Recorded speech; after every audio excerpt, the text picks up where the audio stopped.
Sam, pitcher. Second. Mad Dogs like to call this the back nine. They play their best baseball. Okay. Hey, start the second half here. I knew that.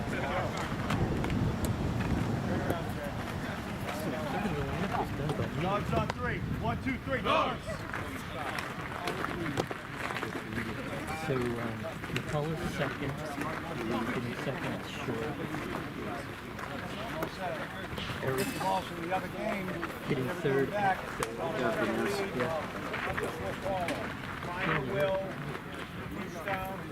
Does want to make sure there wasn't anyone else was missing. Eric Poland hit defense. Fourth is David Briscoe is the PH. Fifth is Nick in center.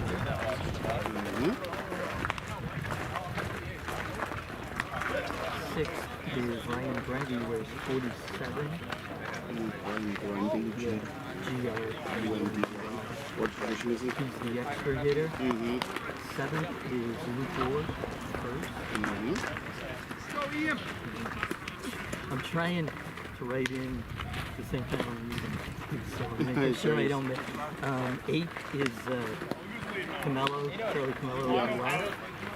Ninth is Max catching. And 10th is Tyler Normandy at second base. And then we already established our D pitcher. Yes, that one was Washington. I think I was 50 on the dot. Yeah. All right.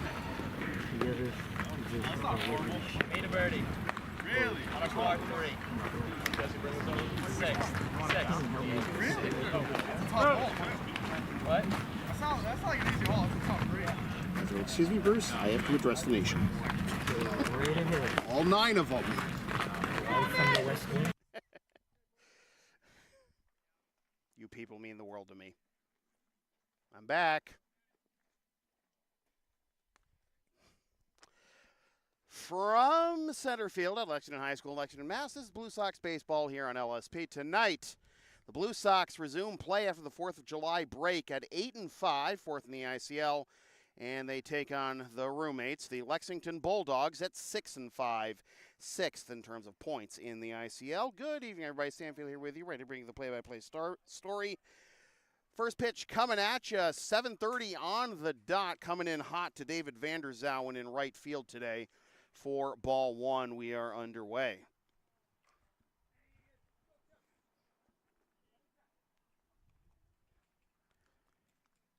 Blue Sox had another win against an interleague foe. Ed Neal and the Boston Padres, including which will inside the park home run, which we'll tell you about in a little bit. But DVZ leads off the game with a base hit to left. So Vanderzowen aboard. He'll be followed by Jesse McCullough and Eric Ramirez at short and third, respectively, here in this top half of the first, with the Bulldogs in white and the Blue Sox, shockingly enough, in blue. Jesse McCullough getting the start, again, at short tonight. This is his first game since June 23rd against the EI Braves, who I'm sure would have loved to play in the ICL if they could, because they are 5-0 against the ICL competition this year. McCullough was 1 for 2 in that game against EI and is 12 for 25 on the year. He'll sky this one into right. Some awkward lighting and shadow combinations here with a 7:30 start out there in the outfield. But that is hauled in by Ruben Siegel for out number 1 for the Bulldogs. Their starting pitcher tonight, Ian Bourne, making his 6th appearance of the year, but only his 2nd on the mound. It's his first since June 8th, in which he went 4 innings against the Sabres, got a no decision, had 4 hits but no runs, 1 walk and 6 Ks. Pickoff attempt over there at first, and Mrs. Vanderzowen's baby boy back in there.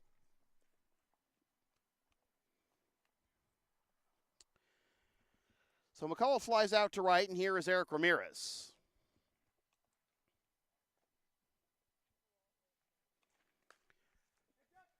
He's wearing Julian's number 25, or Rick DeAngelis is number 25, depending on who you ask.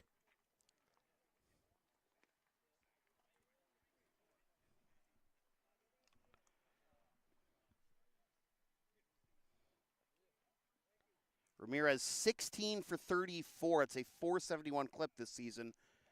No homers, but 7 of his 16 hits are doubles and 10 ribbies and 4 for 4 in steals. It's 2 for 2 in steals again in the win against the Padres. That is downstairs.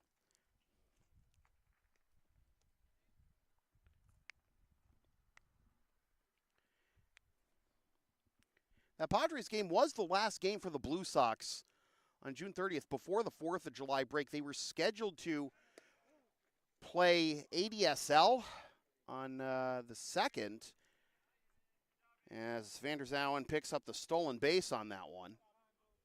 A runner in scoring position now for Ramirez.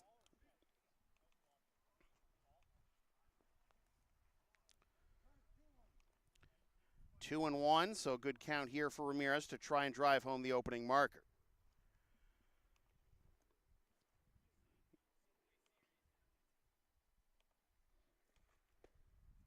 Down and away. And it is 3-1. I misspoke. Not ADSL. Mass Envelope was the scheduled opponent for the Blue Sox this past Wednesday. The game was postponed and rescheduled because the Mass Envelope manager had to get eye surgery, and hopefully he and Mass Envelope will be back in action. Will be back to full strength in the Park League soon enough. A walk has been issued to Eric Ramirez, making it first and second with one out.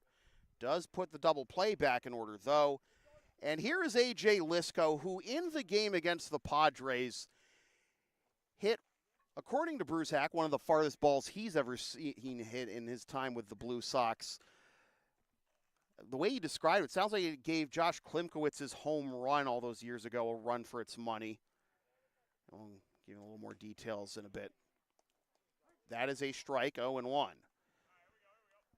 Now, Klimkowitz's home run all those years ago was still climbing as it struck the light tower and left. Think about Cleveland Circle, where that game was played. Heads. Boy, the tree branch is coming in handy there. With a kid on his bicycle coming down Worthing Road. So we have an official broadcast, but nearly in the worst way imaginable.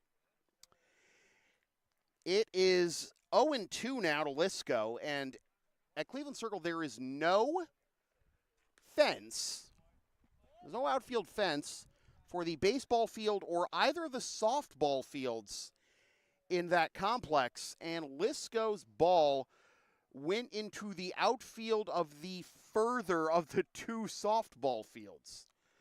Now, the Padres have a very fast core of outfielders, and that was one of the things that maybe prevented the Blue Sox from getting a bigger lead than they did. And that gets down in front of the left fielder, Shane Costello, for a base hit, but the bluff on the catch was enough to freeze Vander Zallen at third, so the bases are loaded with one out for Nick Anderson.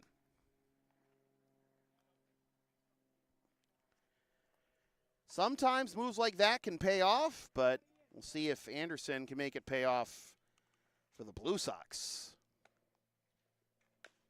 Little chopper to the left side. Diving stop is going to be unsuccessful. Into left for a base hit. Ramirez rounding third. 2-run single for Mr. Anderson. The Blue Sox are on the board first. It is 2-0.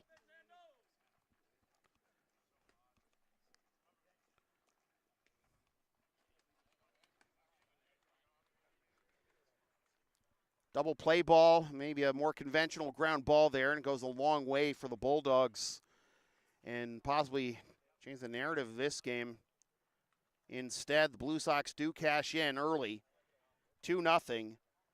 Here's Ryan Grundy. Take the strike there to make it 0-1.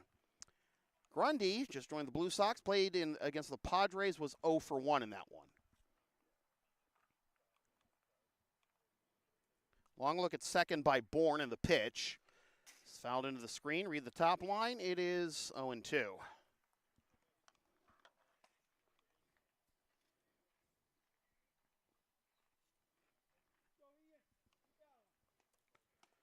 Hoping for a double play ball or strikeout here is Bourne. And a swing and a miss. Strike three. Huge second out there for Ian Bourne.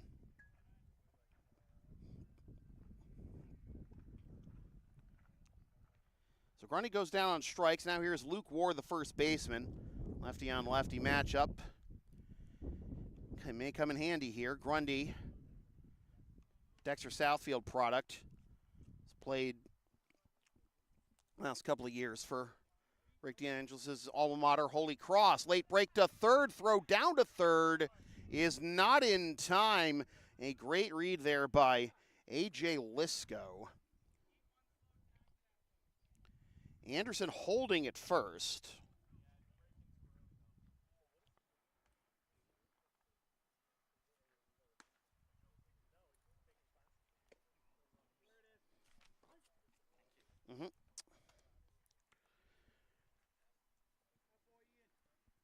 Runners at the corners for Luke Ward.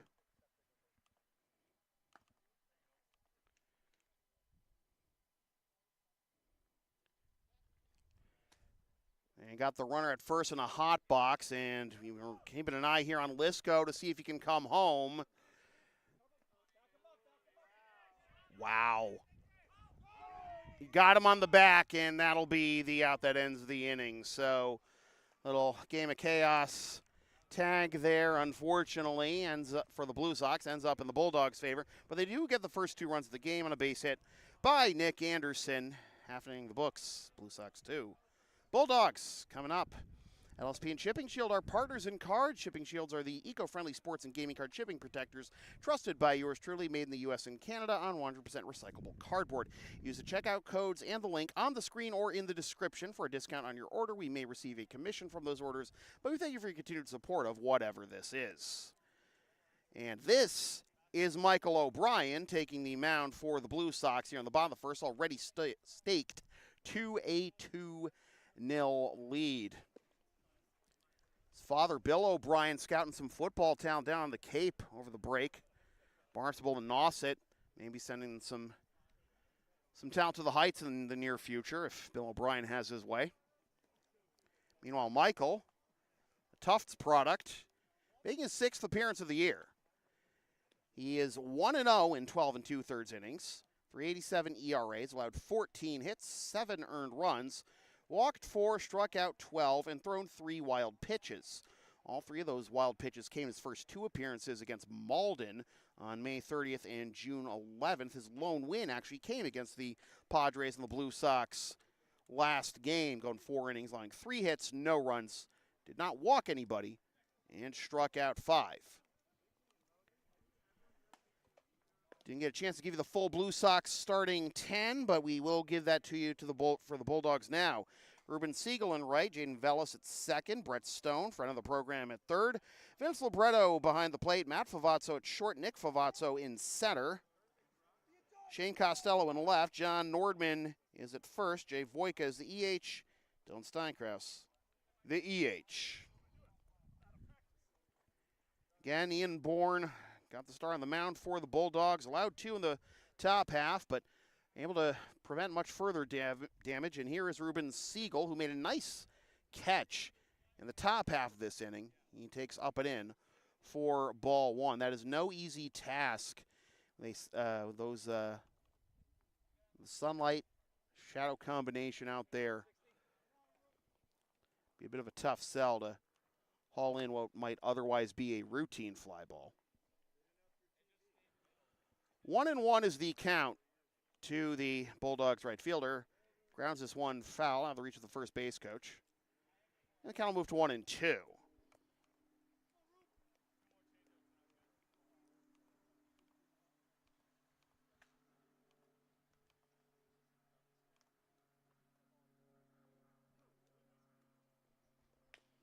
A little breaking ball to the right side, fielded there by Ward, to the pitcher covering. He is safe. Siegel gets a board. That is his 9th base hit of the year, and he might be a threat to run here.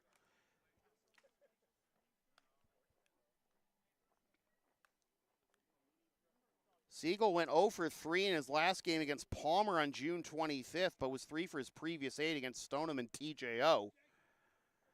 2 steals and 2 attempts, 394 OBP. That's going up along with a 286 average. And leadoff man aboard for the Bulldogs. Here's Jaden Vellis. Downstairs for a ball.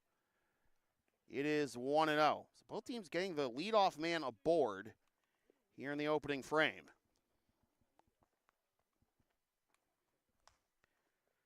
Kind of a high bounce there for Ward. Slowed the ball down enough and bought Siegel the time he needed to beat it out for an infield single.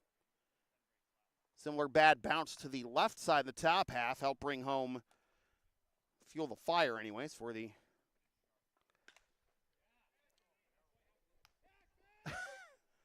Blue Sox 2-run first. Anderson coming in hot to haul in that sinking liner for out number 1. All right, let's see. Leadoff single. Higher than average degree of difficulty fly out. And now let's see if Brett Stone is going to pick up a walk like Eric Ramirez did. More things change, eh? Pickoff attempt, and Siegel is back. But he was getting back to the bag so quick that he nearly overran it. Kept his foot on the foul line side of the bag, and another pickoff. Stone waiting for an AB, and he's going to have to take it with nobody on base as Siegel is gunned down.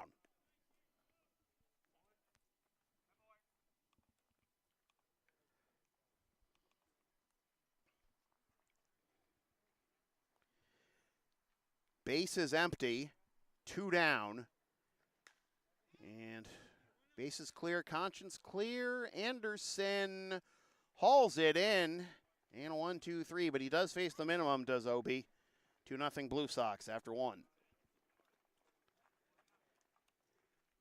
Advertising opportunities are available on LSP. Sponsor our content for as little as $25 an ad, whether you want to promote a business, product, or event, or send a message of support to a player, team, or coach. Email yours truly for all the deets.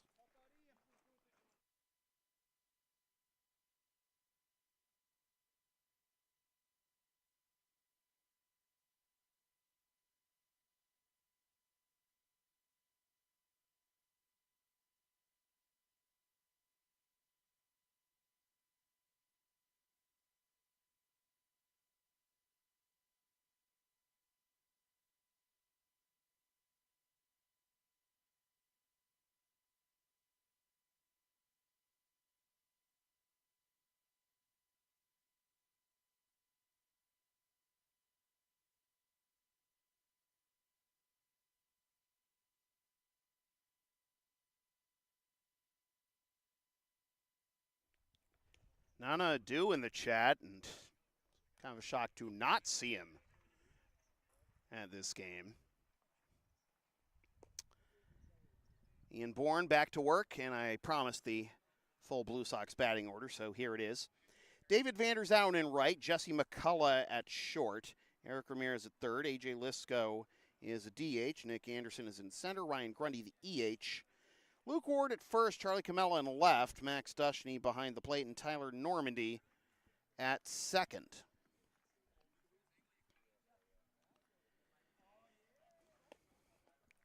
Luke Ward, who was stranded at the plate, thanks to that game of pickle, won by the Bulldogs to end the top of the first. He'll lead off here on the top of the second, to be followed by Camella and Dushny. If anyone gets on, Normandy.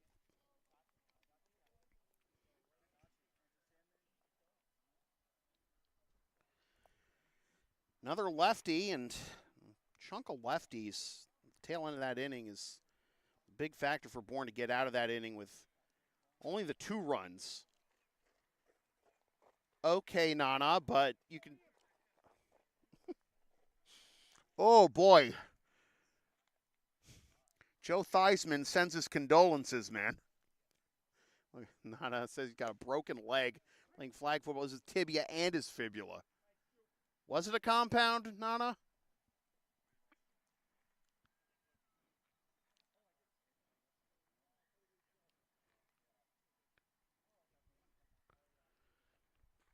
Swing and a miss. Pitch down and away, and is 1-2.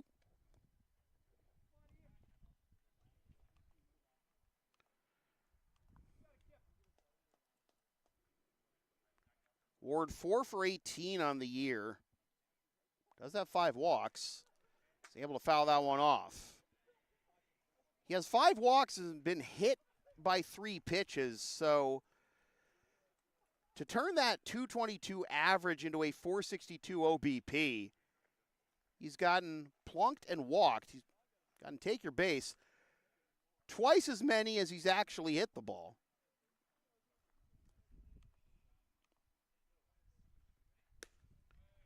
Just barely up and away. Good eye, and is 2-2.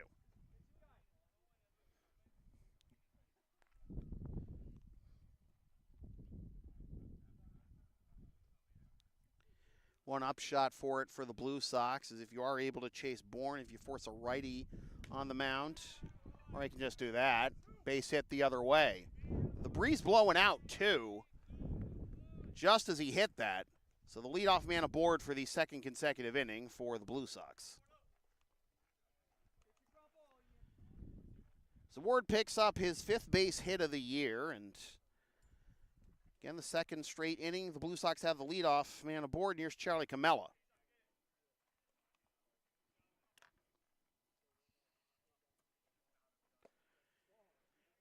Camella, another example of his batting average turning into a very respectable on-base percentage thanks to his patience. His 4 hits and 3 walks on the year. 2-0 is the count. Camella 4 of 19 on the season. No extra base hits.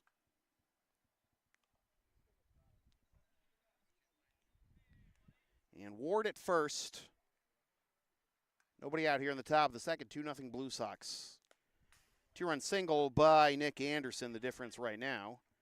Now the green light on 2-0 did Charlie, and fouled it towards the Blue Sox dugout, 2-1. Max Duchney due up next. Bourne looks at first and comes home with it. Waited on it, but just dipped a bit too much at the end, and it is 2-2 as Camella swings over the top. A little bit of some cut to the glove side to get Camella to get air. Downstairs with Ward running on the pitch, and that'll be a stolen base. Runner in scoring position and a full count. So Vander Zowen with a stolen base, and now Ward picks up his first of the year.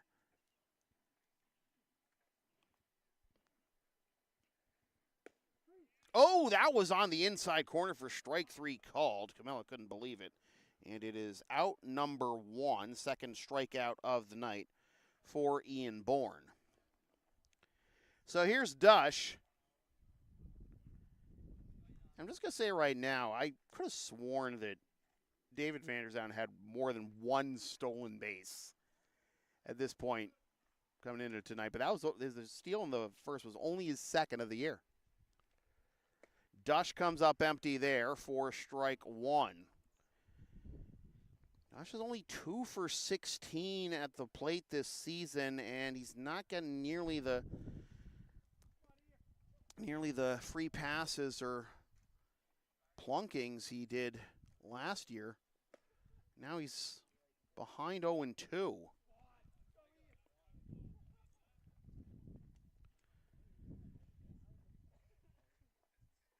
Duchney has been helpful in grinding out some at-bats towards the bottom of the order. Just barely makes contact there to stay alive. Sometimes, never gives away an at-bat, obviously, and sometimes the war of attrition will force the other team to the bullpen early, and then he can start to feast, hopefully. But Dutch will love to get on base here, maybe get a base hit, extend the lead. He's able to hold up on that one.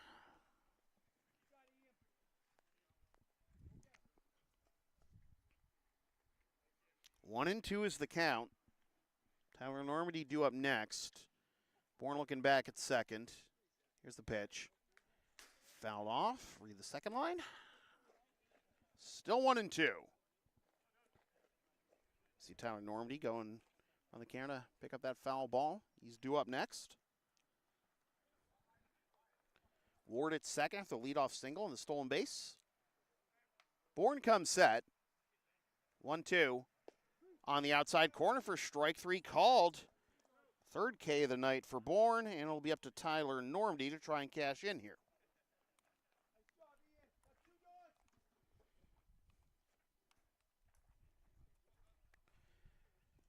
Normandy 1 for 5 in 4 games so far this year.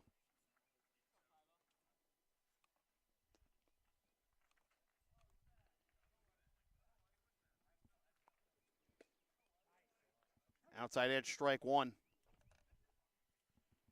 We'll turn up the iris in just a bit, folks. You're not watching too much in the dark. 0-1 is the count. Bourne looking at second again. Ward inching off, and that is 0-2 now. To Tyler Normandy, hoping to strike out the side after the leadoff single.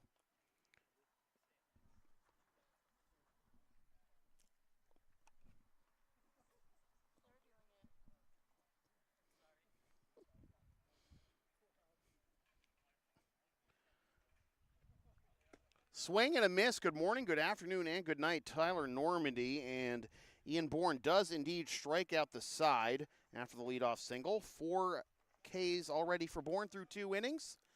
$1.50 in the books, and it is still 2-0. Blue Sox.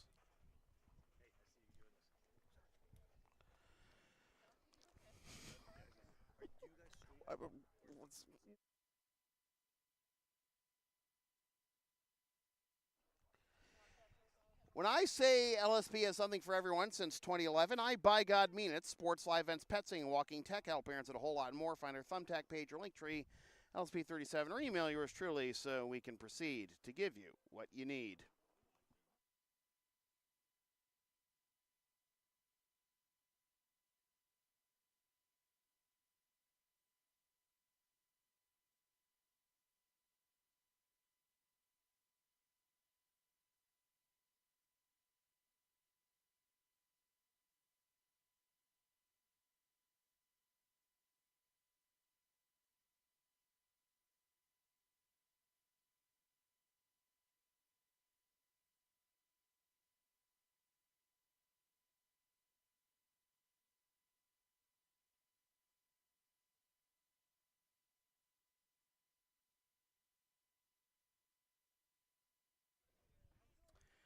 And we go to the bottom of the second with Libretto, Favazzo, and Favazzo. Night at the Opera here in the bottom of the second as Lexington Bulldogs able to prevent the Blue Sox from extending the lead in that top half of the second. The leadoff single by Ward, followed by 3 consecutive strikeouts of Camella, Dushney, and Normandy by Ian Bourne. Still anyone's game here in the early going as catcher Libretto fouls that one off for strike one.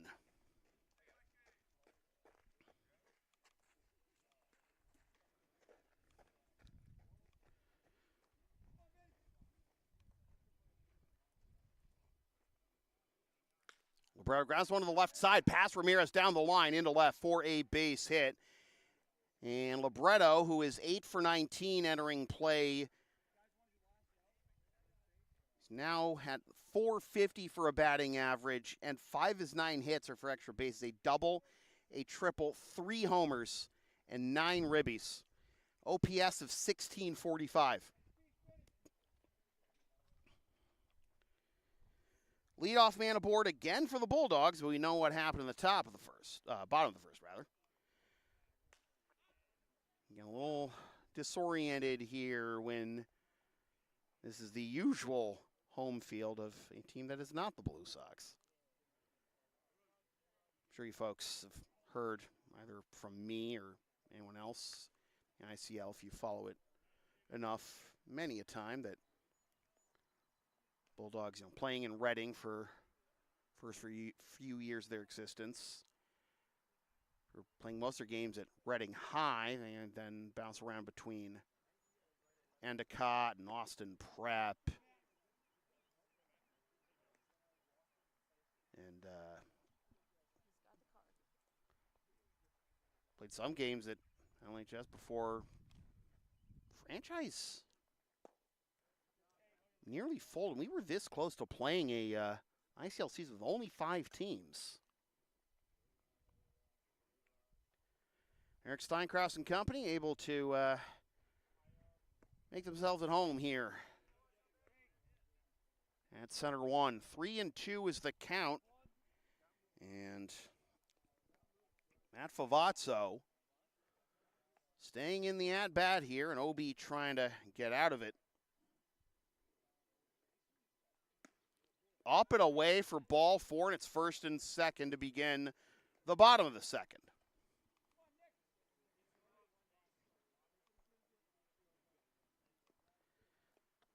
So Favazzo picks up his 4th walk of the season to pad his .464 OBP entering play. And now here is Nick Favazzo. 8 for 29, slash line 276, 378, 310. 276, 310, 378 on base. Batting average slug on base. Is that what the order is supposed to be? It was batting average on base slug. You'd think I'd know. I remember that one. Swear I know what I'm talking about. Favazzo with 1 double and 3 ribbies, along with the 4 walks, 3 steals, and 3 attempts, but 4 walks to 11 Ks. Downstairs for a ball. Favazzo against the Blue Sox on May 27th, 1 for 1 with an RBI, a run scored, a walk, and a sacrifice.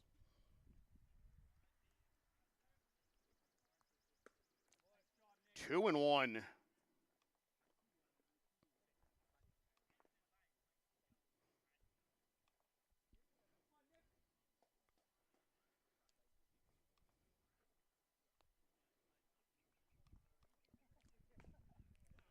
Excuse me, swing off the handle.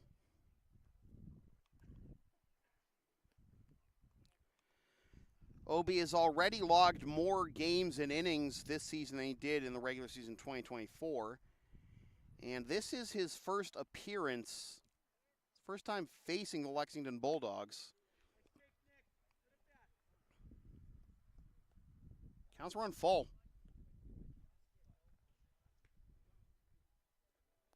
Second consecutive batter, and OB in a bit of trouble here. Can he get out of this bucket of syrup unscathed? Fouled off. Remains 3-2. Shane Costello due up next with Libretto at second and Favazzo at first. Matt Favazzo, that is. And now Nick takes up and away for ball 4, and the bases are loaded with nobody out.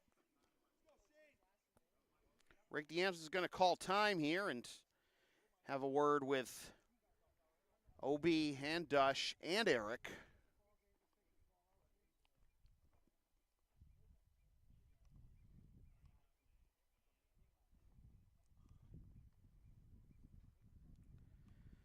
Tough spot here for OB.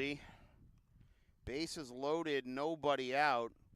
Obviously, the Blue Sox would have liked to cash in, getting the leadoff man on last inning, but didn't. It was a single by Ward, and then he stole second, but 3 consecutive strikeouts by Bourne, giving the Bulldogs the second wind after Blue Sox had a chance to maybe blow it open early. At the top of the first. Got 2-run single by Nick Anderson, but nothing beyond that. Anderson now to double digits in RBIs, by the way, with 11. Shane Costello takes a strike.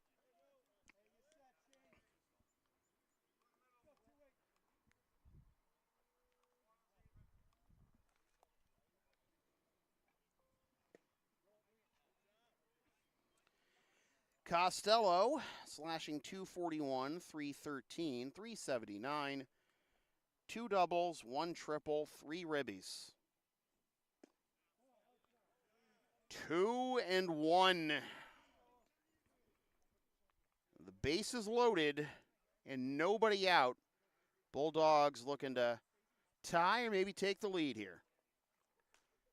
Fouled off. Well, 2 strikes again. Didn't work out on either of the Favazzos. Will Costello be any different? Swing and a miss. Huge first out there of the inning for Michael O'Brien. Just ran the express right through him. First strikeout of the night for OB. And here's the first baseman, John Nordman.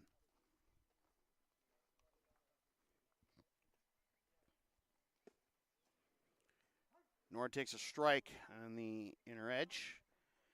3 for 17 with 2 RBIs this year for Nord. 1 for 3 against the Blue Sox on opening night. Fouls that one off. He's behind 0-2.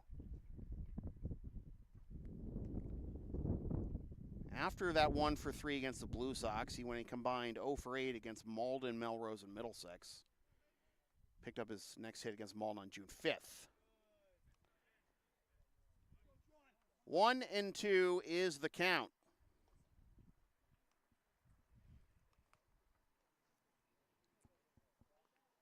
Jay Voyka, the extra hitter, is on deck, and a little bit of a juggling act there by Dushny to keep control of that one.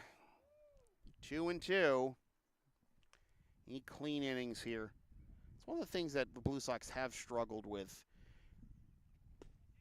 Oh, boy, another full count with a third of the inning for the Bulldogs. The Blue Sox are second in the ICL in both batting average and ERA, and yet they find themselves fourth in the standings.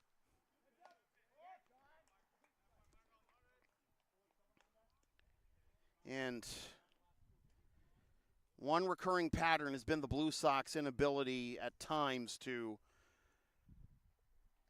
get clean innings, put away batters with 2 strikes, and he's unable to put Nordman away. He issues the free pass, the third of the inning for the Bulldogs. Libretto scores. It is 2-1.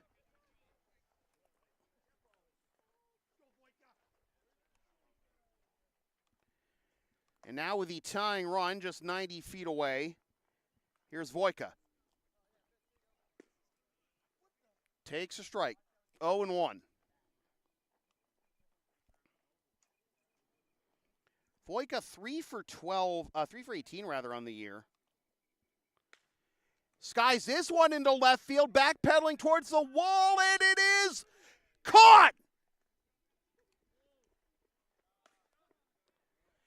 A sacrifice fly in the end that ties the game, but my goodness, that was danger zone territory there for Charlie Camel, able to reach up with both hands to secure it. Get the out. It does score Matt Favazzo from third. We are back to where we started. But as far as OB is concerned, more importantly, 2 down. Still now the go-ahead run at third is 0-1 to Dylan Steinkraus. Pop fly on the infield. Oh, boy.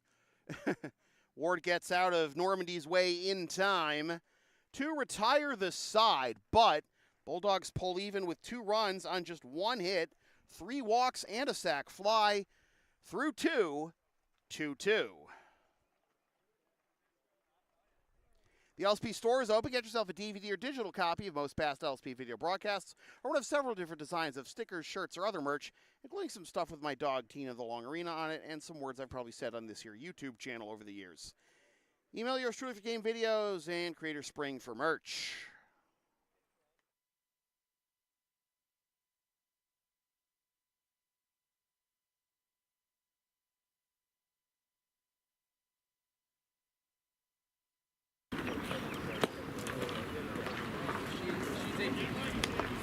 Actually, no,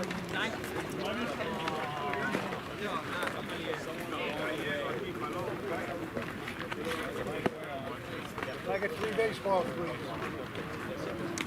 3 baseballs.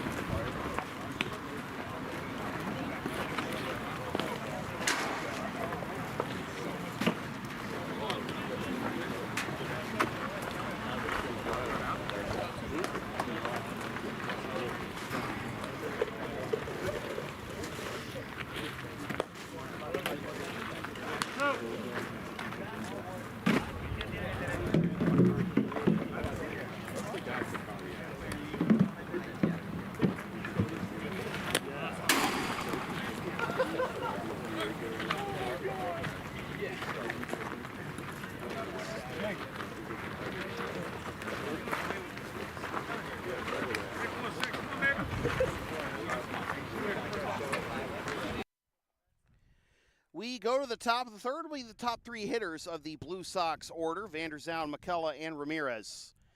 Basically, the first 2 innings were a complete wash. Each team will start the third with the top 3 hitters in their order.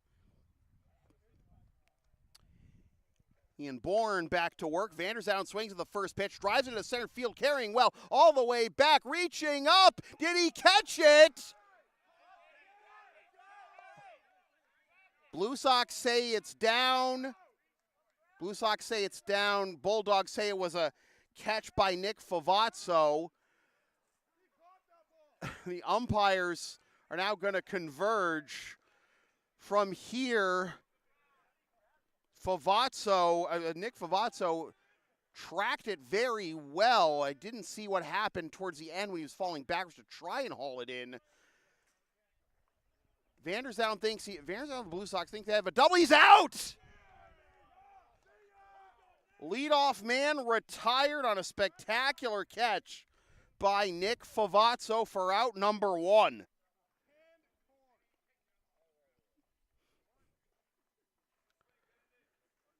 That carried a long way. We do have a breeze blowing out from time to time here, but boy, high drama for the first out of the third, and strike 1 to Jesse McCullough. Again, the first 2 innings were a wash, and now is that catch by Favazzo a turning point in this game? 1-1 to McCullough.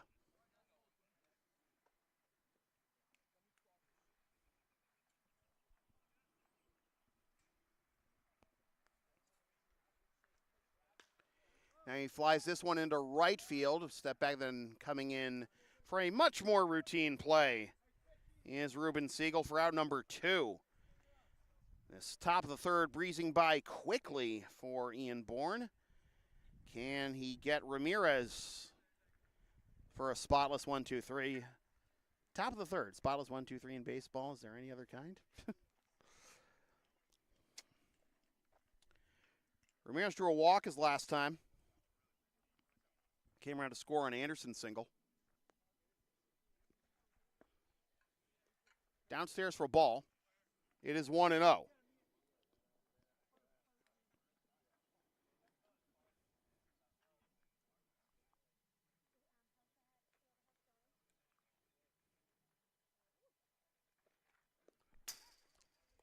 Read the third line. Now, thankfully, the ball itself didn't come that close to hitting where the camera is, but just make you want to shake out the cobwebs, I'm sure. I always wonder if people who watch these games, especially on a TV, are... See? Tell me in the chat, folks, have you ever watched this game from on a TV and thought that the ball was going to, and react as if the ball was coming for you, or perhaps if you're watching this on a smartphone or tablet? I want to know if that's ever happened to you. Katrina's actually done that. You've impulsively ducked from a ball. When you work enough games directly behind home plate in this line of work, oh boy, Ramirez looking for the hero swing there and comes up empty, 3-2. When you work enough games behind home plate, this line of work, you eventually learn to not be phased because you internalize that there's a fence in front of you. And Ramirez.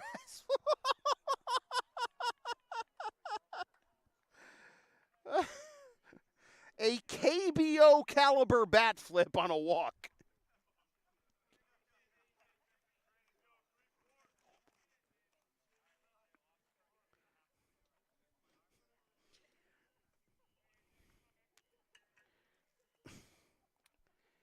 Here's AJ Lisco.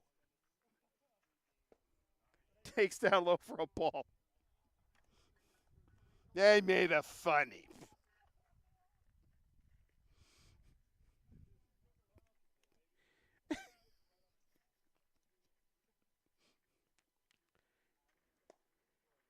One and one.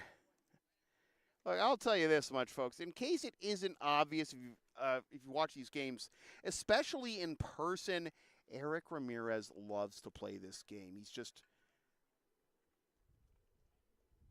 gets so much enjoyment out of it. Now he's going to run, and that's fouled off. 1-2. And you can even see it sometimes when he's on the bases, just like, you know, going back and forth like he's moonwalking or something. I mean, not literally, but just conveyor belt doesn't really, out of control conveyor belt? I don't know. And it just takes off and steals the base easily. Not there. Foul ball, it's 1-2. Into right center field, and no doubt about this one for Favazzo. He makes the catch for the out. That retires the side, so nothing comes of the 2-out walk, and through 2.5. Still 2-2. All right, down with the sound called LSP? Of course you are. Then follow and support us on the web, Linktree, Facebook, YouTube. Don't forget to subscribe. Flash the subscribe button. Membership's also available at PayPal and Creator Spring, LSP 37. All the cool kids are doing it. Yeah,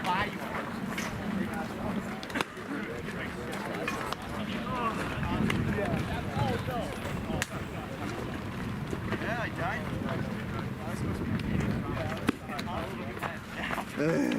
He can't. I did come out. Oh yeah. Yeah, great shot. Oh yeah. I did. I caught it. I didn't see it.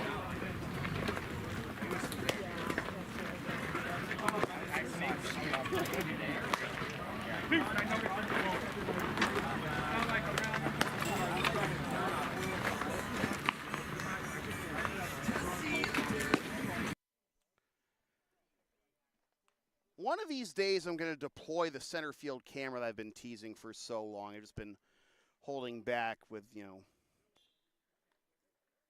weather either being too hot or too much of a threat of rain, and wondering what happens if it, you know, goes haywire if someone were to try and abscond with it.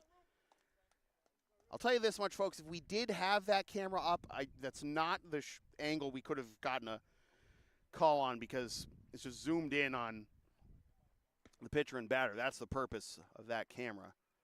I don't think we would have gotten a clearer view than we already don't have out there. 1-0 and now 2-0 to Ruben Siegel, who led off the bottom of the first with a base hit and then was caught in a rundown.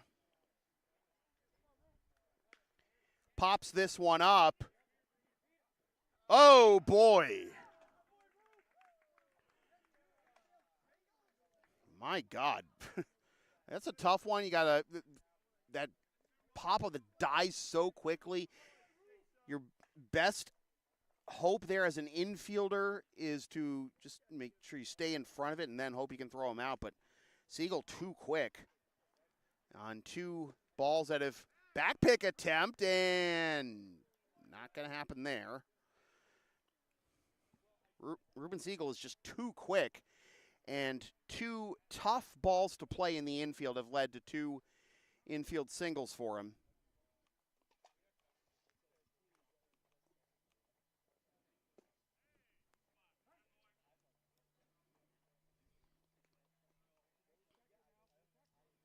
Jaden Velas flew out to center his first time up.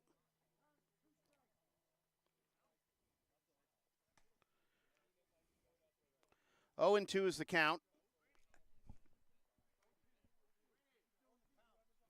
The Bulldogs.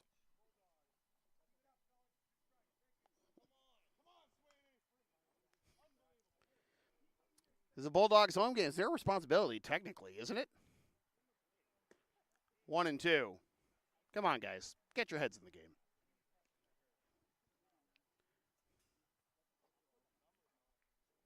One and 2. Velas with Stone due up next.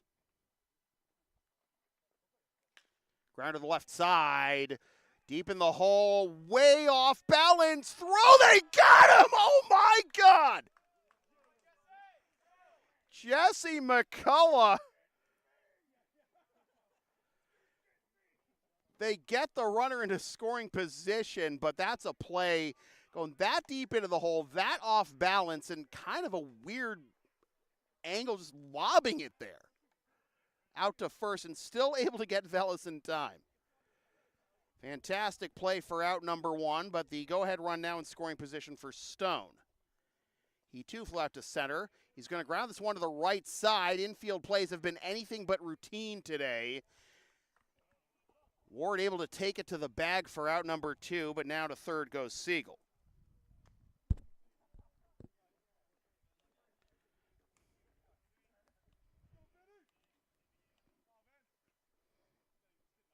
Some tough bounces on the infield are what led the Blue Sox their comeback victory against the Brighton Black Sox back on the day of baseball.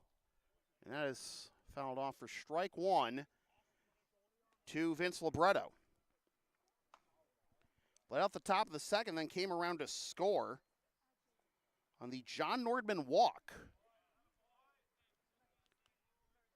That's behind 0-2.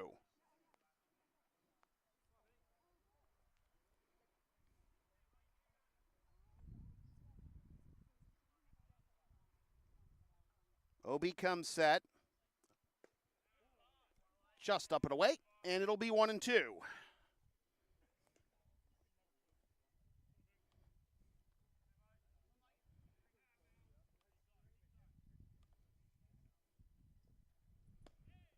Two and 2.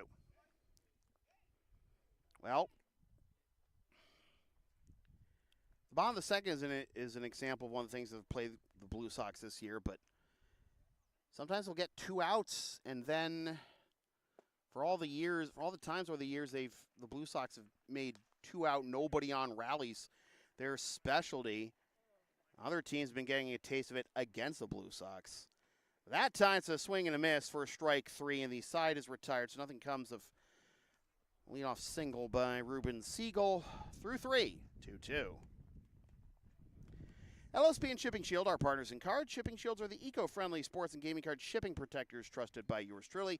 Made in the U.S. and Canada on 100% recyclable cardboard. Use the checkout codes or link on the screen and in the description. For a discount on your order, you may receive a commission from those orders, but we thank you for your continued support of whatever this is.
We'll go to the top of the fourth, and Nick Anderson, who drove in the only 2 runs the Blue Sox have back in the first, will lead off this inning.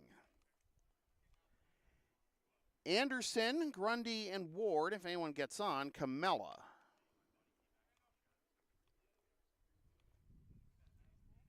First pitch to Anderson, grounded to second. That's fielded rather routinely by Jaden Vellis for out number 1. So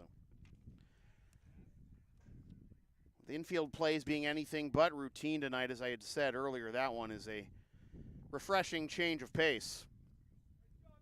Certainly as far as the Bulldogs are concerned. Now here's Ryan Grundy, struck out swinging his first time up. Grundy mentioned, remember the Holy Cross baseball squad. Inside out swing in the foul territory. Did that hit the grass? No, it did not. It was caught in foul territory in the backhand by Brett Stone. Quickly, 2 down.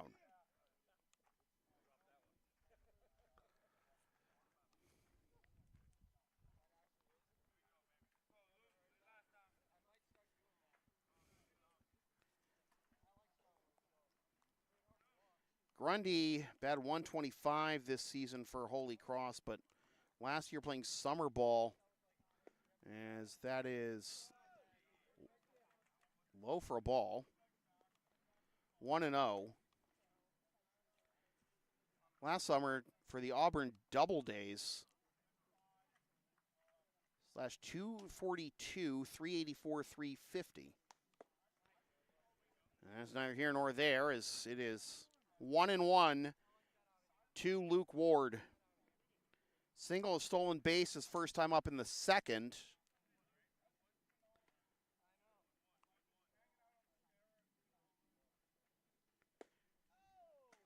One and 2 is the count.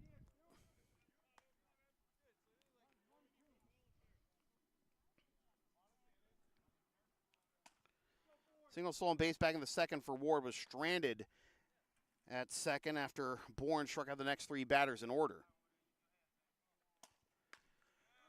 Fly ball into right, and drifting over and making the catch is Siegel. That retires the side.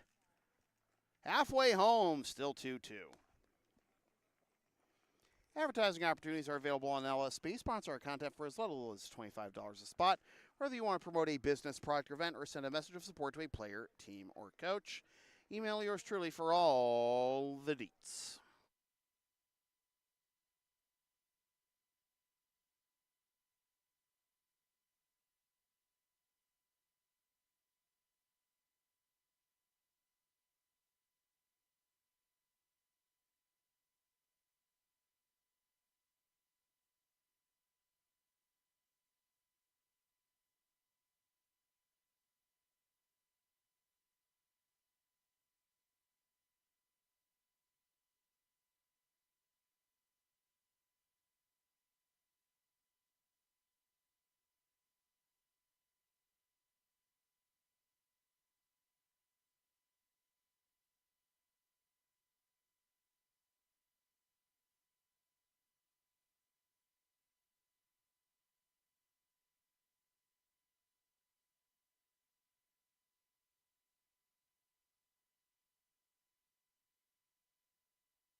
We go to the bottom of the fourth. Favazzo, and Costello, the most Italian law firm imaginable, due up here for the Bulldogs.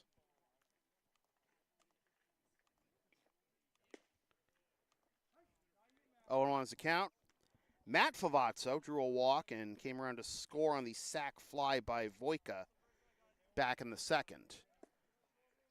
Obi is back out there, and now he is ahead of Matt Favazzo. 0-2. The Blue Sox have been retired 9 of the last 10 by Bourne, with the only break in that streak, a walk drawn by Eric Ramirez with 2 outs in the third that didn't result in anything more. Fly ball into right center field, going back, reaching up! Oh!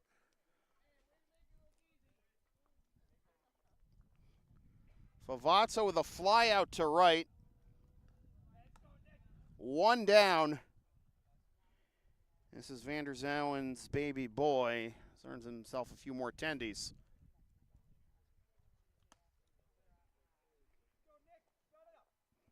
Here's Nick Favazzo.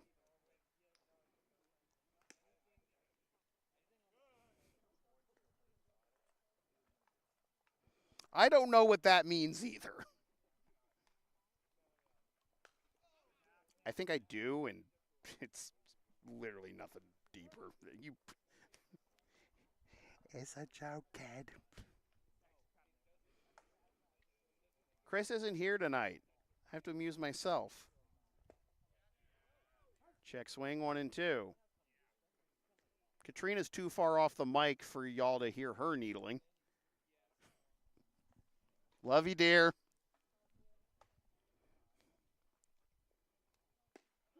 Strike 3 called. We're only having fun.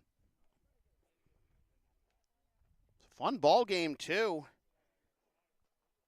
Bulldogs able to prevent the dam from bursting in the first. Blue Sox able to prevent the dam from bursting in the second. And now it's just a heavyweight fight, trading punches, and we'll see who blinks first. 1-0 is the count to Shane Costello. Struck out swinging for the first out of that second, where the Bulldogs tied the game. Fly ball into right. Vander Zouwen coming in hot and makes the catch for the out that retires the side. A 1-2-3 inning for OB and the Blue Sox, and it is still 2-2 after 4.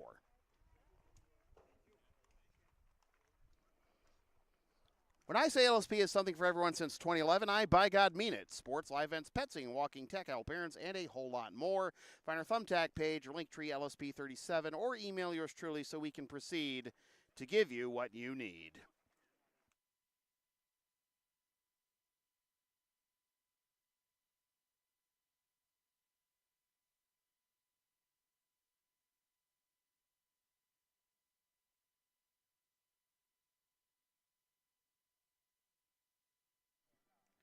All other games in the ICL tonight are interleague games. This is a makeup of a rained-out game. It's the only ICL versus ICL tilt on the card until this midseason chunk of interleague play comes to an end. I mentioned earlier the EI Braves 5-0 against ICL competition.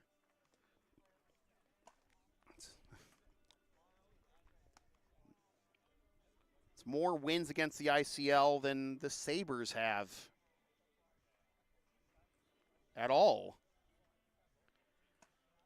Al Thomas Athletics of the Yawkey League 0-5 against the ICL. East Boston Knights 1-2-1, and Blue Sox do not face Eastie this year. The Black Sox 1-2, with one of those two being the comeback win on the day of baseball.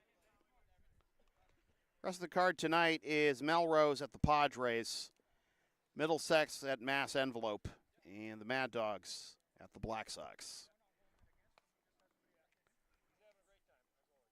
7:45 first pitch was for Melrose, Padres, and Expos Mass Envelope. 8 o'clock first pitch, Mad Dogs and Black Sox. On the fastball right by him for strike 1. Camella, Dushney, and Normandy due up here in the top of the 5th for the Blue Sox, and the game is just now past the 1 hour mark. Will flare into left, and that one will be caught. No bluffing necessary for Shane Costello. 1 up, 1 down.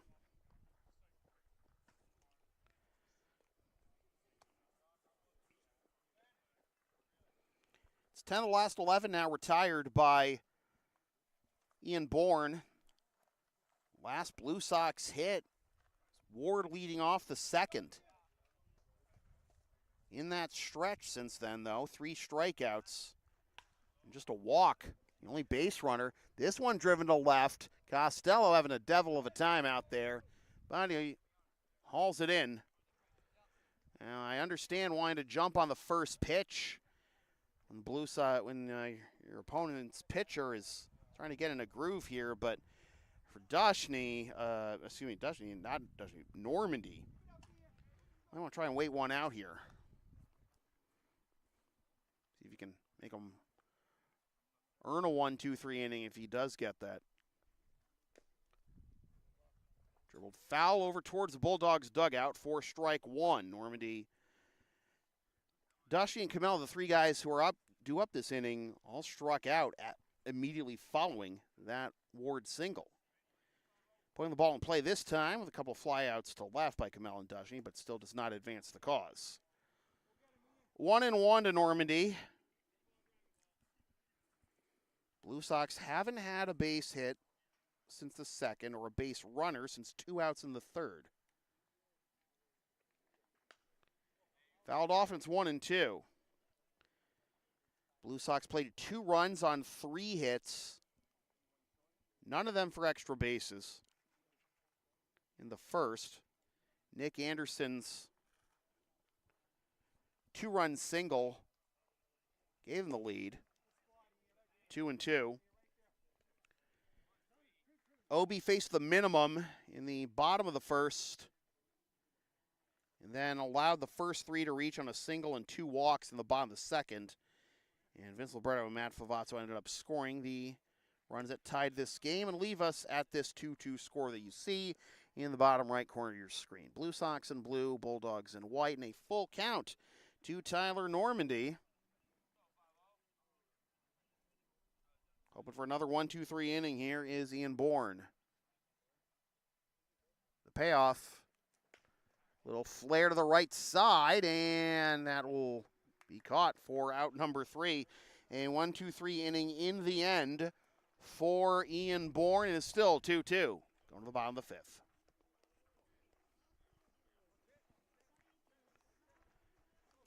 The LSP store is open. Get yourself a DVD or digital copy of most past LSP video broadcasts, or one of several different designs of stickers, shirts, or other merch, including some stuff with my dog Tina the Long Arena on it, and some words I've probably said on this here YouTube channel over the years. Email yours truly for game videos or Creator Spring for merch.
We go to the bottom of the 5th. And again, those scares in the first and second inning that threatened to turn this game into a blowout in one direction or the other. Pitchers batting down the hatches, and we're in the middle of a duel right now. Bottom of the 5th, 2-2. 8, 9, and 10 due up here. Nordman, Voika, and Stuykraus. That's about as routine as it's gotten tonight for the Blue Sox infield. Quickly one down is Nordman, who drew a walk to bring home the first Bulldogs run, is retired. Here's Jay Voika. Drove home the tying run on a sac fly.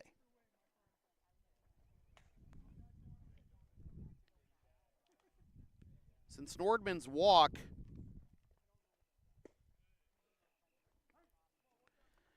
is at strike 1, Obi has retired 9 of the last 10 himself.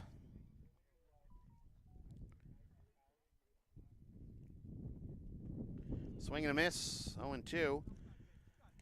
Only break in that streak was Ruben Siegel's single.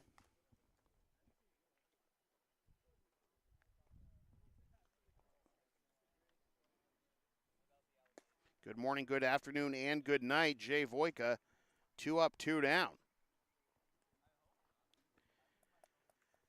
So will Steinkraus keep the line moving, or will it be another 1, 2, 3 for Obi? Retired 8 in a row now. Again, now 10 of his last 11, with the exception being Siegel. Swung and missed for strike 1. In the top of the 6th, the Blue Sox will have Vanderzowen, McCullough, and Ramirez due up. Oh, that was a good sound off the bat, and that is out of the reach of the second baseman into center for a base hit to break up that streak of 8 in a row retired by Obi. And now the lineup turns over for the only man in this game with multiple hits, Ruben Siegel.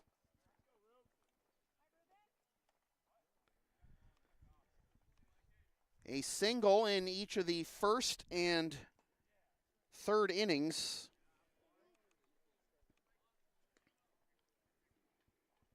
Hoping to make it 3 for 3 and maybe 3 for 3 in a very big way. Steinkraus with a very short lead at first, though. Is a little flare into left center field that Anderson will track down for the out. That retires the side, so wipe the sweat off your brows and buckle up, kids. Got a good finish coming up. 2-2 after 5.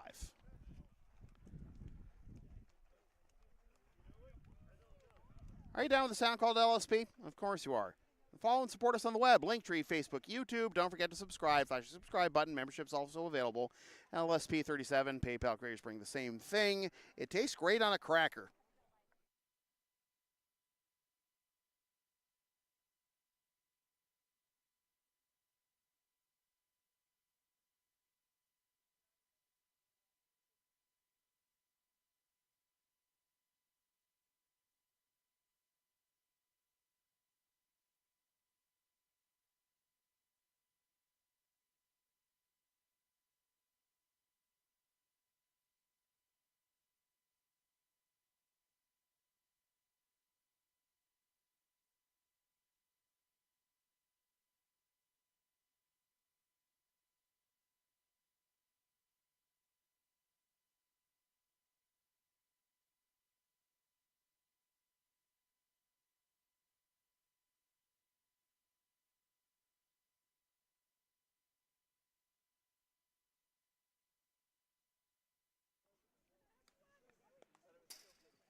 Wow.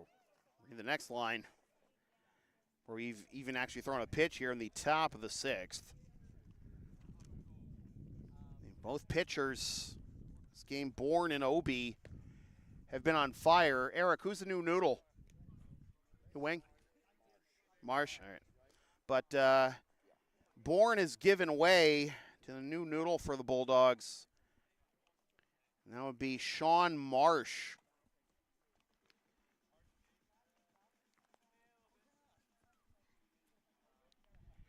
Marsh, just making his second appearance of the year.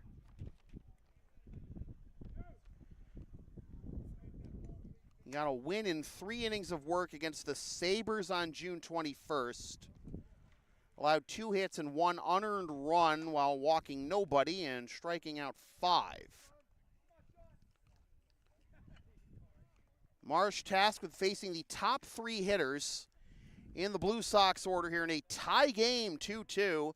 Blue Sox hoping to pick up their 4th consecutive win, but it's been a long layoff since their last game on June 30th.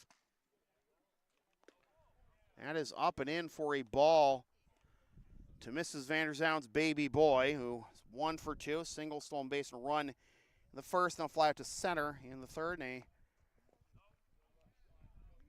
Peel, he went around, says the infield umpire, so it is 1-1. And had a Webb Gems worthy catch of his own in right field earlier on. A little excuse me swing to the right side. Nordman will step on the bag himself. Leadoff man retired, and now that makes 13 of the last 14 retired by Bulldogs pitchers in total. And Bourne ended up retiring the last 7 he faced.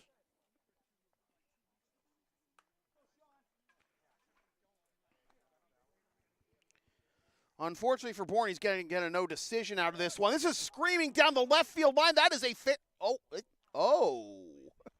For a moment, I thought I saw home plate umpire pointing inside the line. That would have been a fair ball. That is just a tad early there by McCullough for a catch your breath strike one. Hugging the line there, but unfortunately was a foul ball. McCullough hoping for a better result than his first 2 ABs, which were each flyouts to right. Marsh, PFP baby.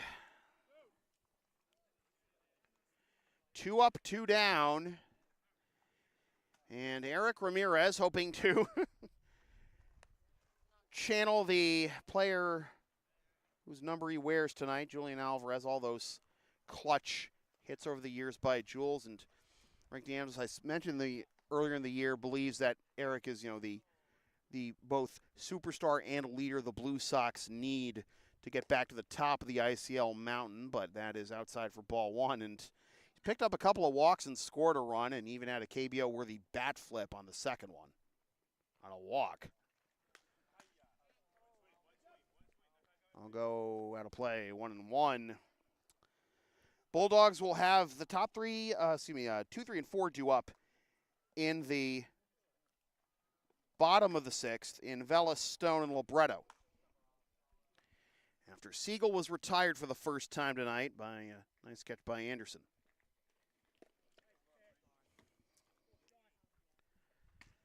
Ramirez able to tip that apparently. It doesn't matter, strike 2 anyway. But doesn't need to be a hero. Let's see if he can keep that bat alive. Oh! Hey, you keep hitting the ball like that, those hits will come, but unfortunately the Blue Sox really could have used one there, and instead it's another 1-2-3 inning. The last 7 retired by Bourne, the first 3 retired by Marsh. Send us to the bottom of the 6th. Still 2-2. Advertising opportunities are available on LSP. Sponsor our content for as little as $25 a spot, whether you want to promote a business, product, or event, or send a message of support to a player, team, or coach. Email yours truly for all the deets.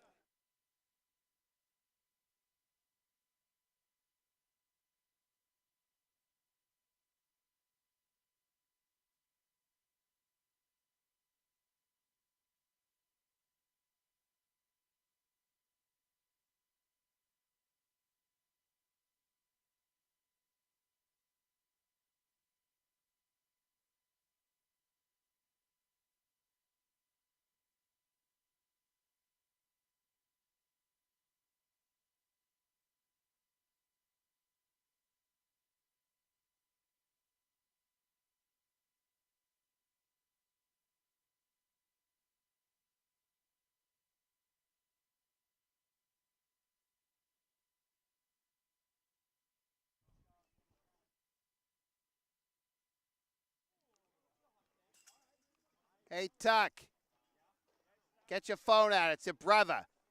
Luke Deschanel takes the mound in relief of Michael O'Brien, who will also, despite a fine performance, get a no decision.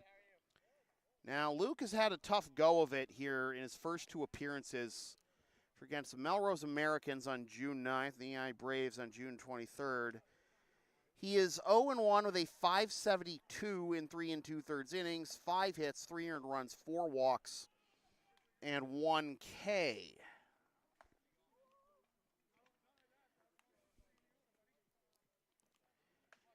Through 3 appearances in the regular season last year, Luke, much better showing. 2 2/3 and a win in 3, and a save in 3 appearances, and 6 Ks, including striking out the side against the East Boston Knights on August 2nd. This is his first career pitching appearance against the Lexington Bulldogs.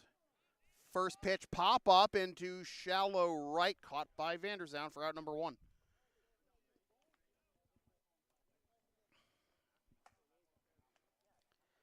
I find myself holding my breath on otherwise routine-looking plays in this game. Wind swirling. I've seen plenty of plays that would otherwise be routine turn into bloodbaths for the defense. Look at the first 2 base hits by Siegel in this game. Taking advantage of some tricky hops on the right side of the infield. Brett Stone skies this one into shallow left, and that'll be caught for out number 2 by Charlie Camella.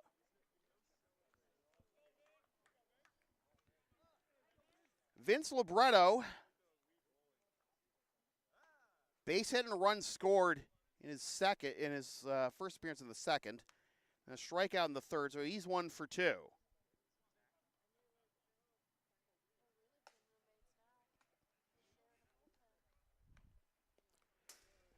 Down and away for ball 1 to Libretto.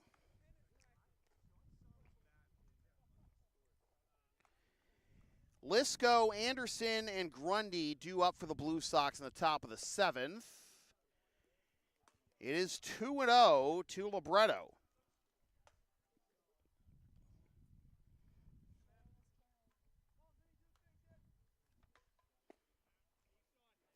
Two and one.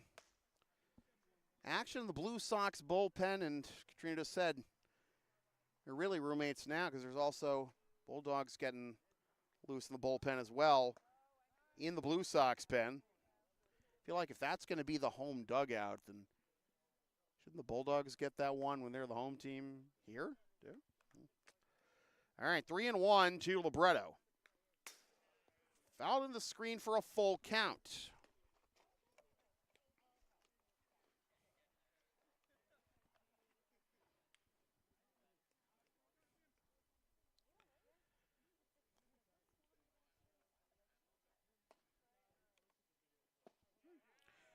On the outside corner for strike 3 called, a 1-2-3 inning for Luke Deschanel.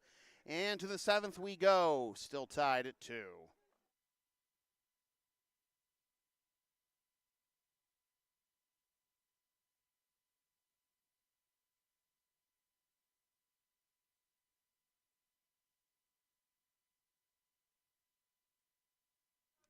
When I say LSP has something for everyone since 2011, and sometimes when I stutter it due to cottonmouth, I by God mean it. Sports, live events, pet sitting, walking, tech help, errands, and a whole lot more. Find our Thumbtack page, Linktree, LSP37, or email yours truly so we can proceed to give you what you need.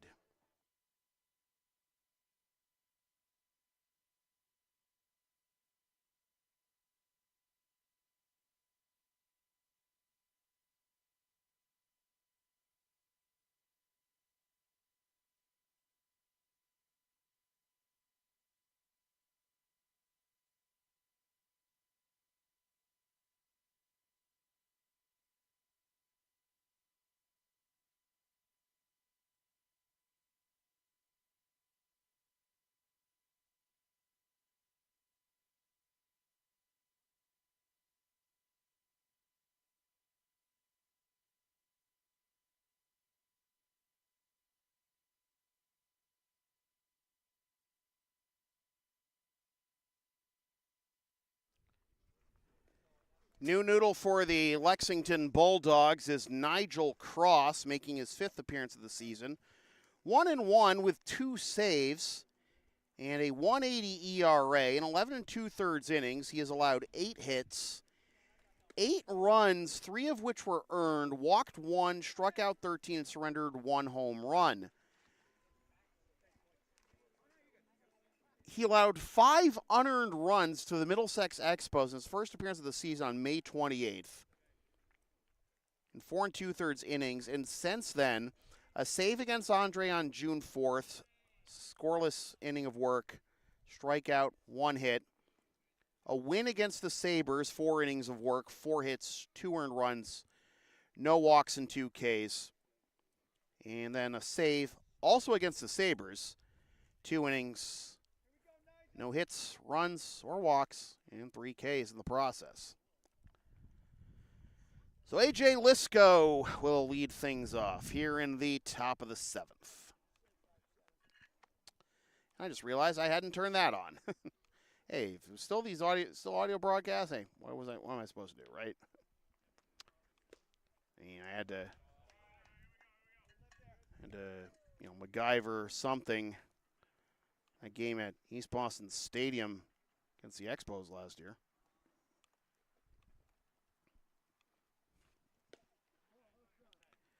One and one is the count to Lisco.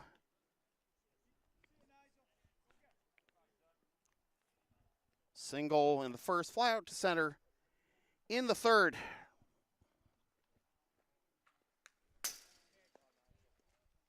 I flinched.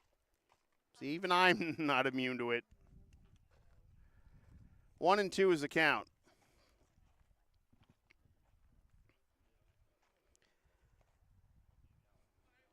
I was going to make a point about the line out that Eric hit for the third out of the top of the 6th. A swing and a miss. For out number 1, Lisco retired. Anderson, his 2-run single back in the first. The only lick of offense in this game for the Blue Sox.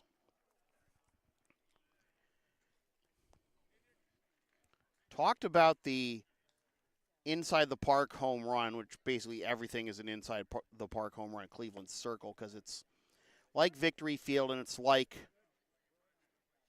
the game against Al Thomas, where there's no fence separating the baseball from the softball fields.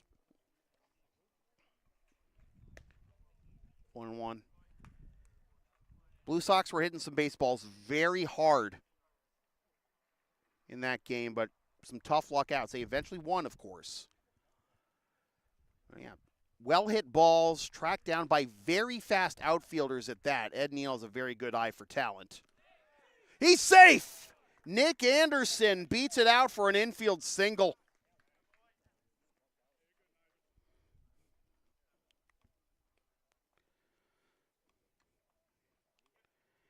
And in fairness, you have to be fast to play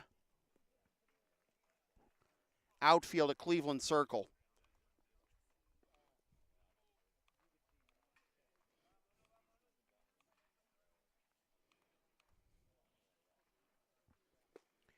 A swing and a miss.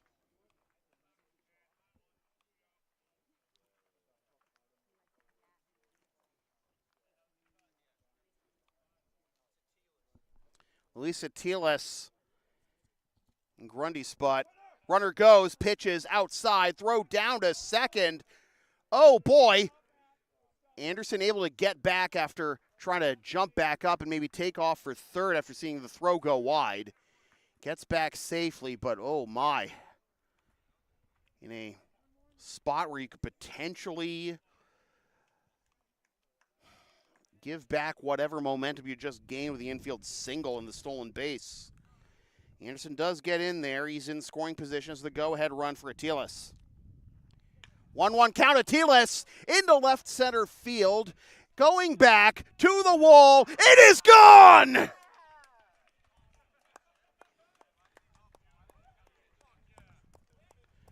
Two-run piece for Luis. And the Blue Sox are back on top, 4-2.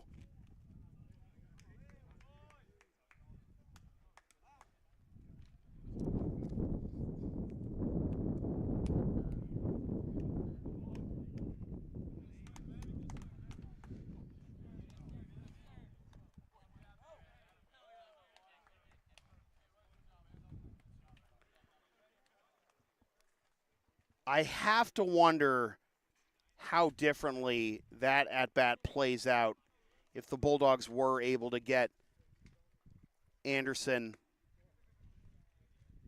as he tried to get back to the bag after the steal. All right.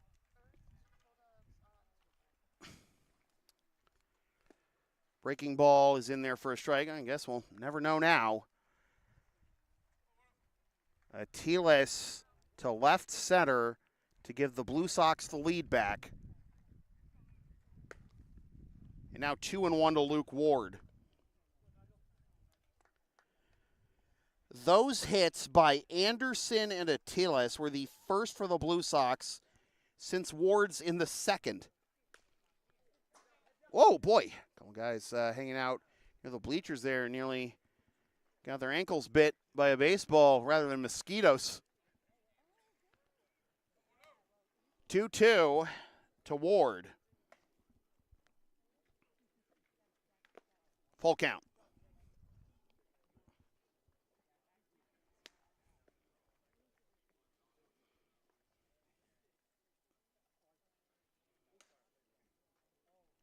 Three-two. Downstairs for a ball. And 3 consecutive base runners here for the Blue Sox, having already gotten 2 runs to take the lead back and looking for more. First pinch hit home run of the year for the Blue Sox. Atiles and Grundy's spot, giving the Blue Sox the lead in the top of the 7th. Whew. Mighty cut there by Charlie Camella, but comes up empty. Well, on a result anyways. Did foul it off. Ripped it back towards Worthen Road for strike 1. Pickoff attempt of Ward, who does have 1 steal already. He's back safely. Ward's single, again, the last hit before the single and home run by Anderson and Atiles.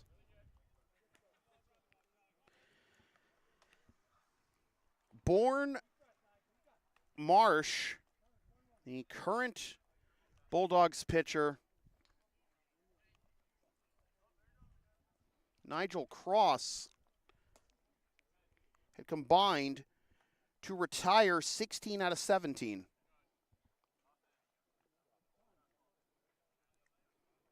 Only base runner in that span was Eric Ramirez, drawing a walk off of Bourne in the 3rd. But Anderson and Atiles breaking through in a big way right when the Blue Sox needed it.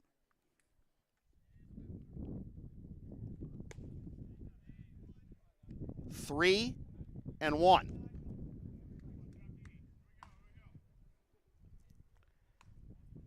Max Dushny due up next. 3-1 is the count to Camella. Waits that one out, and it is on the outer edge for strike 2 for a full count. I've already seen Anderson and Ward and Vander Zouwen steal bases. Are you going to run Ward here on a 3-2 with 1 out? With the run, with the lead? He does go. It's grounded to short in just the right spot for the double play. That double play doesn't happen if it's hit anywhere other than that spot. That shortstop Matt Favazzo followed just to cover the second base bag, too, for the stolen base. But looky what I found, and the Blue Sox, closing time for them, trying to pick up their 4th consecutive win, 4-2.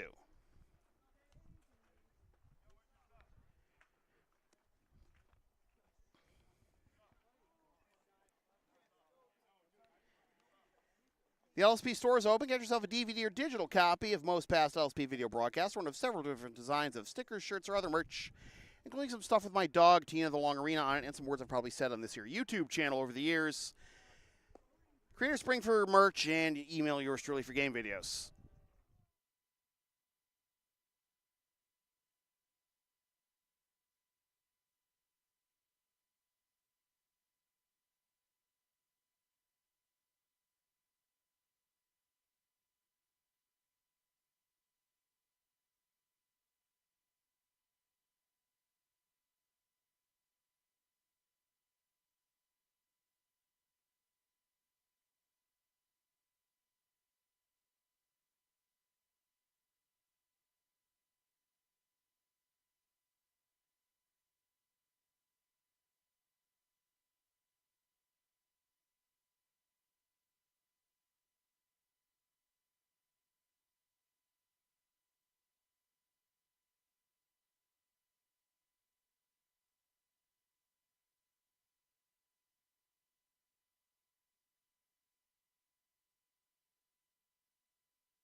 So Luke Deschanel back out there, a 2-run lead.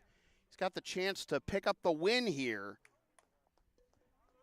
You have to wonder how large that double play loomed, because Matt Favazzo in the right place and the right time, and really at the only place and the only time he could have been on that play to get the double play, and even the throw to first to get Camella was a bit of an adventure, but good job hanging on to it and getting the swipe tag by Nordman to complete the 6-3 double play and prevent the Blue Sox from adding on any further.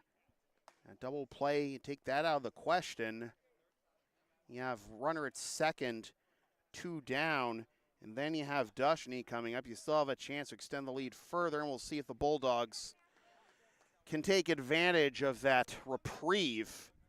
The 6-3 double play, but a swing and a miss by Matt Favazzo. Again, the man who started that inning-ending double play. And now it's 2-2. Picked up a walk and scored the tying run on Jay Voika's sac fly back in the second. And he fouls that one off, out of play. It remains 2-2. Matt Favazzo, Nick Favazzo, and Shane Costello due up here in the bottom of the 7th for the Bulldogs. Swing and a miss, strike 3. 1 down. Deschanel's second strikeout. 2 outs to go for the Blue Sox. Here's Nick Favazzo. Walk in the second, strikeout looking in the 4th. You really got a feel for both Michael O'Brien and Ian Bourne. That was a pitcher's duel, if ever there was one. Unfortunately, neither of them are going to get a decision. Some fantastic work on the mound by both of those pitchers over the last 3 innings apiece. 1-1 to Nick.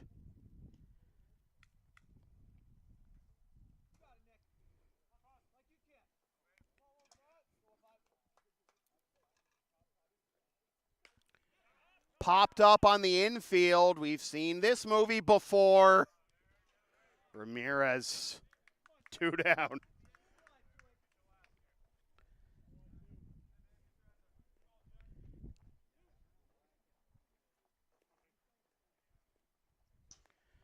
Obi retired 9 of his last 10.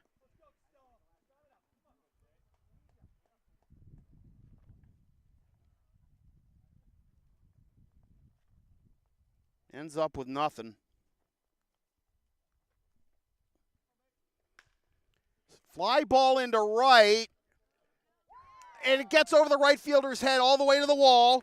Shane Costello legging it for second. On his way to third. Here's the relay throw, not in time. It got there on target.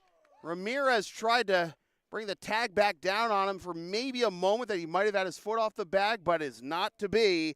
A 2-out triple for Costello brings the tying run to the plate.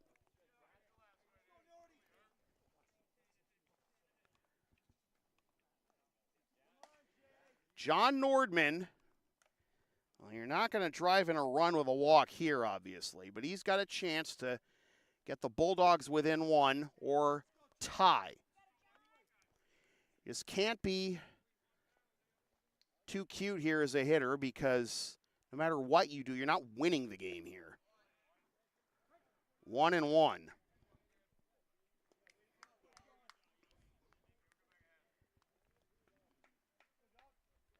As far as you're concerned as the pitcher, the runner on third does not matter. Just get your ender. 1-2.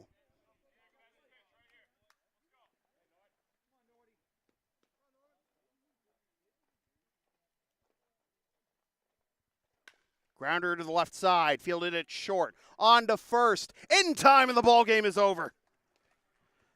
In a game that took 1 hour and 38 minutes, the winning pitcher is Luke Deschanel. Nigel Cross takes the L, and Luis Atiles, with the first pinch hit home run of the year for the Blue Sox, wins it in the top of the 7th, and Blue Sox able to avoid disaster with a 2-out triple by Costello, getting Nordman on A routine 6-3 grounder, but then again, a lot of defensive plays tonight were anything but routine. Shame that neither O'Brien nor Bourne could have gotten the win for the Blue Sox or the Bulldogs, despite their fantastic performances over 5 innings. But in the end, Atiles with a 2-run piece, driving home Nick Anderson as well, who drove home the first 2 runs of the game for the Blue Sox, all the way in the first, with his 2-run single. 2 for 3 with a steal. Runs scored and 2 ribbies goes Nick Anderson. And again, Atiles with the pinch hit 2-run homer to put the Blue Sox in front for good. Blue Sox improve to 9-5. The Bulldogs fall to 6-6, and it is the 4th consecutive win for the Blue Sox. And they have another interleague date coming up on Wednesday. Weather permitting, though, if you've seen the forecast, an inch of rain possibly in the Boston area, but they are due to host the Brighton Braves of the Yawkey League Wednesday night right here at center field on this here YouTube channel. Again, weather and authorities permitting. So with that said, this has been a presentation of LSP, something for everyone for over a decade. Copyright 2025. Unauthorized use of this broadcast without the express written permission of the Blue Sox or LSP is strictly prohibited. A reminder that if you want to support future content on LSP, you know what to do. Shipping Shield. Use the codes in the link on the screen and in the description. Buy ads on future content. Hire us to work your next live event or whatever else we can do for you on any given day. Buy some stuff from the LSP Creator Spring Store. Email yours truly for game videos. And, of course, if you're down with the sound called LSP, then Linktree, Facebook, YouTube, PayPal, Creator Spring. Don't forget to subscribe. Flash the subscribe button. Membership's also available. LSP 37. It's the right thing to do. Once again, the final score from center field at Lexington High School in Lexington, Mass. It is the Lexington Blue Sox 4 and Lexington Bulldogs 2. For all my very rowdy friends here at LHS, my name is Sam Feeler, reminding you forever and always, freelance isn't free. Thanks for tuning in. Fresh for 2025.